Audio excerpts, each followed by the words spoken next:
Are you or your partner struggling to make a change in your behavior in your relationship?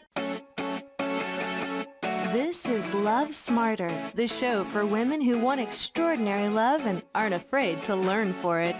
Here's your host, Laurie-Anne King.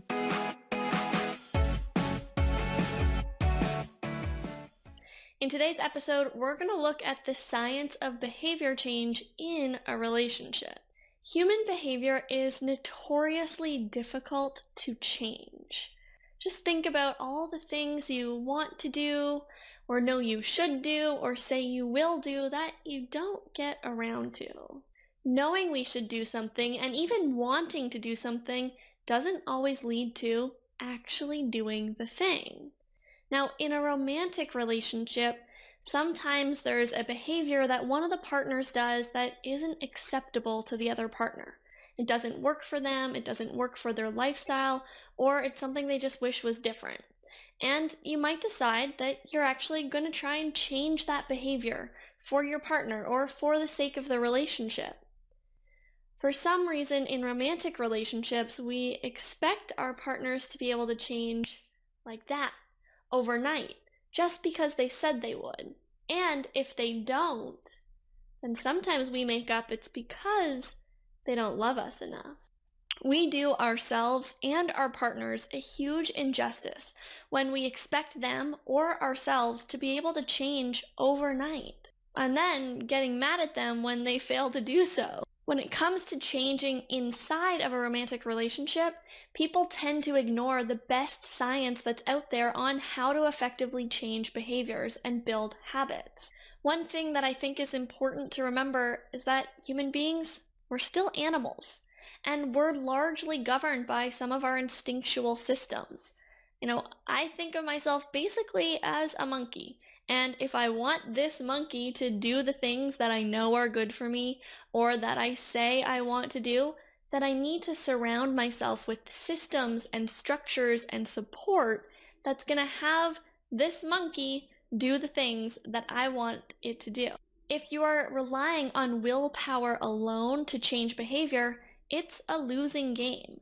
Science has proven that willpower is actually a resource in your brain, and it depletes over the course of the day with every single decision that you make. So we wake up with the most willpower we're going to have, and then over the course of the day, with each and every decision, we have less and less willpower. So by the end of the day, we end up usually making some of our worst decisions. Might be why you eat healthy all day long, but when it comes to dessert, you just can't say no. You've used up all your willpower resources over the course of the day. This effect is so strong that a study reported people late at night after making many decisions can have judgment that's comparable to having 0.05% blood alcohol level. So relying on willpower alone to make a change is usually not sufficient. And this is where you see people entering into cycles of failure. They get excited, they make a promise, they have huge motivation, and then their willpower dies out and the promise isn't met and they feel like a failure, like they're not good enough, like they couldn't do it. So what are some other ways of approaching change? Well, instead of relying on willpower, one thing I've taken on is that if something I want to be done or a new behavior I want to change isn't happening, it's not because I'm weak, it's not because I'm lazy, it's not even because I don't want it badly enough, or I don't care enough about the person that I promised I would make the change to. It's because I haven't put myself in a sufficient structure. I haven't set up the right system around the monkey me for me to actually take the actions. So I go to work on altering the structure, altering the system that's around me. It's like the classic, if you don't want to forget to bring a pie to work on Monday, put the pie in front of the front door, right where you put your shoes on. That way you're going to see it. That's an example of a system that keeps something in your memory. Another perspective that helps is to think about the nature of ideas. A new idea, I believe in its very nature, it is designed to disappear. It's designed to come in, to spark intuition, to spark inspiration, and then to disappear. And unless you have some kind of structure or system for maintaining the existence of that new idea, it's going to disappear. By default, it's in its very nature. And so we actually need to go to work on keeping things in existence. So here are my top 4 strategies for implementing a behavior change in a relationship. Number 1, accountability. Create a structure where you're going to be accountable to someone other than yourself. We need to remember that we are still animals, and animals seek pleasure and avoid pain. And change is often associated with pain, right? We like to stay in our comfort zones. We like the path of least resistance. That's what we're wired to do, is to survive. So unless we're accountable to someone other than ourselves, the new idea is very, very likely to disappear. Now, you could create an accountability partner out of your romantic partner, especially if you've made the promise to them to change. You might also ask a good friend or someone in your life who has already mastered what it is that you're trying to take on. If you can't find one particular person to support you, then you can also use peer accountability. You could post your promise to social media and check in with it every week. If you're anything like me, I would rather do the painful thing than deal with the embarrassment of not doing something I said I would do so publicly. Number 2, make it unignorable.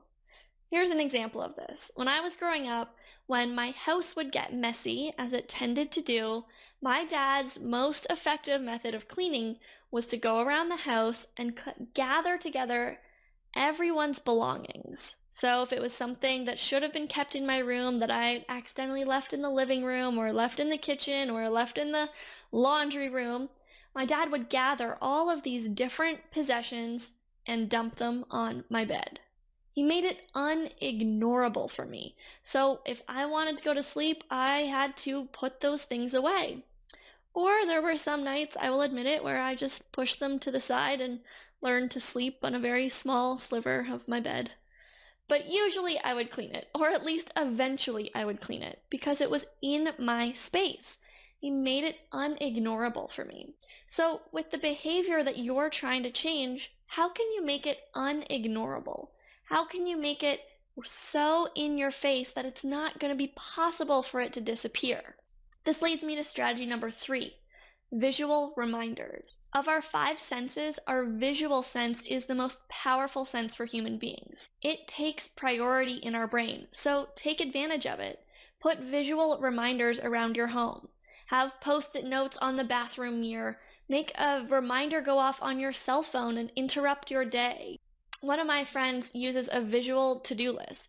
On a huge piece of paper taped to her wall, she writes down the things that she has to do, and she sees that list every time she steps into her office. So make it visual for yourself, and use that visual cue to remind you and to keep the new change in existence. Number 4, eliminate all resistance. Implementing a new behavior or a new habit is difficult enough without even factoring in all the things that stop us from implementing that habit. That's what I call resistance. Let's say you've made a promise to your partner that you're going to drink less alcohol, but every time you open your fridge, it's full of beer. That's an example of resistance to your change. You want to eliminate all these pieces of resistance. So what would stop you from accomplishing this new promise, habit, or goal? What is it that you would do instead of doing this new promise or goal? Use those questions to look for the areas of resistance. Maybe it's that you can't find the things you need when you need them, or there's too many other attractive options.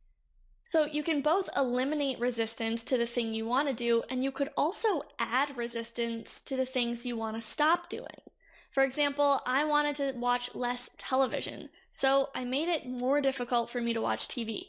I put a blanket over my TV so that it wasn't in my visual space, queuing up the visual reminder of television. And then underneath the blanket, I wrote a list of other things I could be doing that were better options than watching TV. And so if I really wanted to watch television, I had to take off the blanket and read that list and then still decide that what I was going to do was watch TV. So how can you either add resistance to stop yourself from things you don't want to do or eliminate resistance from things that you want to do more often? The final strategy is to reassign our pain and pleasure associations. We've got to work with our basic machinery. As humans, we're wired to pursue pleasure and avoid pain. And of those two motivational instincts, the strongest one is the avoidance of pain. So often we'll resist doing something because on some level we associate it with creating pain. We associate it with pain and not pleasure. Now, this might simply be the pain of interrupting our routine. We fall into habits because they become comfortable and use less energy. And generally, we don't like to be uncomfortable, even if it's just the discomfort of doing something outside of our routine. So one way that you can rewire your pleasure and pain associations is to actually create a painful consequence for yourself. You need to find something that's even more painful than doing the thing you promised to do, and to link that to the new behavior. So let me give you an example. In my business as an entrepreneur, I noticed that I wasn't always taking the most effective actions in my business. It can be really scary and confronting to be an entrepreneur. A lot of the time, I feel like I'm putting my personal self up at risk, out there for the world to see and judge and say whatever they want to say about me. I was hiding. And I was hiding because I associated some kind of pain with putting myself up at risk like that. So I came up with a negative consequence that to me was even more painful than the risk of being judged or disliked or humiliated. So I created a structure with a few other entrepreneurs, and every week we make promises, and we promise things that we don't really want to do, but we know are good for our business. And then if we don't meet our promises, we have to donate a pre-agreed upon amount to a political candidate that we actually don't support. This is the kicker. Your consequence has to be something you don't want to happen, that you associate even more pain with that consequence than with actually taking the action. So to recap, if you and your partner are trying to make changes to your own habits or your own behaviors for the sake of the relationship, first, remember to have some compassion and patience. Changing behavior is difficult and often takes a little while. Don't expect perfection. Remember to reward progress as it's happening. And don't expect it to be a linear, straight upwards approach. Sometimes you'll do it right and sometimes you'll mess up. What's most important is that you keep going with the new behavior, that you don't give up on it completely because you failed or fell off the wagon just once. As a recap, here are the top strategies. Create accountability, either with a friend who's already mastered this skill, hire a coach, ask your partner to be your accountability partner, or create public accountability and post on social media. Make it unignorable. Make it something that you have to deal with because it's right in your face. Remember, the nature of ideas is that they will disappear. So make it unignorable and keep it in existence. Use visual reminders to keep it in existence for yourself. Put them in places that you visit often that you're actually going to look at and be triggered by that visual reminder. Eliminate all resistance to what you want to do and add resistance to what you don't want to do. If you're giving up a behavior, make it harder for you to go and do that behavior. And if you're trying to add a new behavior, make it easier and more obvious for you to take that new action. Finally, reassign your pleasure and pain associations. The most powerful motivator is the avoidance of pain. So create a painful consequence for yourself if you don't implement the new action or the new behavior. And make sure you don't cheat. That's a really important part.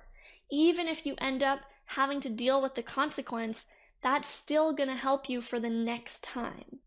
So, what's one of the behaviors that you've been trying to change, or that you know if you did change would actually make a real difference in your relationship? Is it that you and your partner have been talking about having date night once a week forever, but it just never seems to get implemented? Or maybe your partner has asked you to change one of your behaviors, or there's something that your partner does that you would really like them to do less of. Now, obviously, we don't want to change our partners if it's not something that they want for themselves too. But if it's something that both people think will improve the relationship and lead to them being happier, then use the science of behavior change to actually make these habits and new behaviors stick. All right, that's all for today. I'll see you next time, and until then, love smarter. Hey, did you like this episode? Then you will love my upcoming live online class. You'll leave with insights that improve your love life immediately. Plus, you'll have the chance to ask me anything. This class is completely free and it always fills up quickly, so head on over to laking.tv/free class to register right now. See you in class!